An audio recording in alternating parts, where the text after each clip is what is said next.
But if the words I'm speaking today are making your heart sink, then you should do the honorable thing and resign. We would thank you for your service.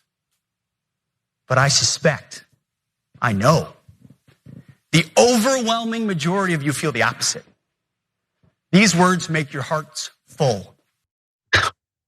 Now, full of something, I suppose, Pete Hegseth. Certainly not the desire to clap at any point during that speech. And so that was his challenge. I'm gonna do a whole bunch of identity politics stuff. It's just culture war, culture war, culture war. Screw all of your experience, decades of service to America or whatever. I sat on a couch for a couple of years. I know what I'm talking about at this point. And so they're not gonna leave. You're gonna sign on. You're gonna bow down, just like the media and the Pentagon, except oops, that didn't work. And neither did this, because every week, more retirements, more defections from this insane Fox Newsification of the Department of Defense, which is still what it's called. And so we have the latest update. A highly decorated head of a critical Navy research office has resigned and been replaced with a 33-year-old former doggy employee with no military experience. And so this is Rear Admiral Kurt Rothenhaus. Had been chief of naval research at the Office of Naval Research. The office is charged with critical technical research and doling out billions of dollars in funding for the Navy. They replaced him with Rachel Riley, a former McKinsey consultant, a 33-year-old who worked with Elon Musk and doesn't know anything about the military. He had served as the Combat Systems C5I officer on the USS Harry Truman and chief engineer on the USS O'Brien. He served on the staff of Destroyer Squadron 15 and on USS Fife and completed a tour in Baghdad. She, on the other hand, worked for McKinsey. She had a PhD, that's something at least, although it was in social policy. And then she also studied contemporary Chinese studies, I suppose. So that's good. She's a proficient speaker of Mandarin Chinese and was also a varsity member of the Wofford College's Lady Terriers volleyball team. Now, I respect the hustle. I love spiking balls and all that. Don't know that that necessarily makes you qualified to head up billions of dollars worth of naval technical research.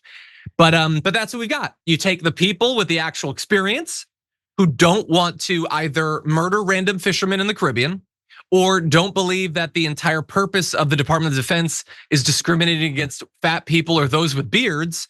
And so they move on, they don't want any part of this.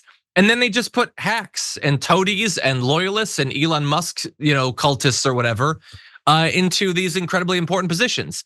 And it's one more person that's gonna need to be fired as soon as an actual professional is back in the warehouse or the White House. What do you think? Yeah, I'm sorry, it's a consultant.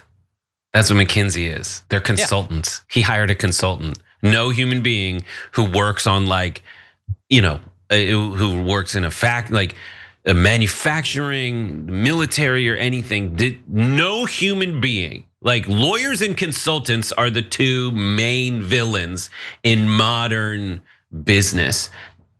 McKinsey is the people that you hire to come in and make changes to a company, an organization, based on this research they've done. And that research is like in a vacuum, in a factory. And if they talk to someone who actually does the job, they'd be like, oh, that does make sense on a computer screen, but it doesn't make sense in real life. And that is pretty much the vibe and ethos of this entire administration. They want this image that they present in a weird vacuum of television show hostery and bluster and spectacle. They want you to buy that. And they want you to ignore your lion eyes and your actual experience in the world. Now, I am of the opinion that there's a lot of people in government and in these organizations who are essentially like, do the same thing as like soulless, blood-sucking consultants. But like, I thought that's what these guys are telling us they're not gonna do, is that we're getting real actual soldiers back in here. And he just replaced a real actual soldier with some DEI hire from Kinsey. Exactly. There was, and we'll close with this. There was also Lieutenant General Joe McGee, 3-star general who worked on the Department of Defense's Joint Staff, apparently disagreed with Pete Hegseth about a couple of issues like the Russia-Ukraine war, as well as the the extrajudicial execution of people on boats in the Caribbean. And he does not want to end his decades-long career just killing fishermen or whatever, and so he's out. So yet more experienced, institutional experience, bureaucratic experience gone to be replaced by some loyalist or whatever. Right, and like Super McKinsey fast. is particularly poetic because McKinsey is the same company that made $155 million off Warner Brothers and HBO and did this brilliant thing to change HBO Max to Max and then back again. Efficient. That's who they're hiring from.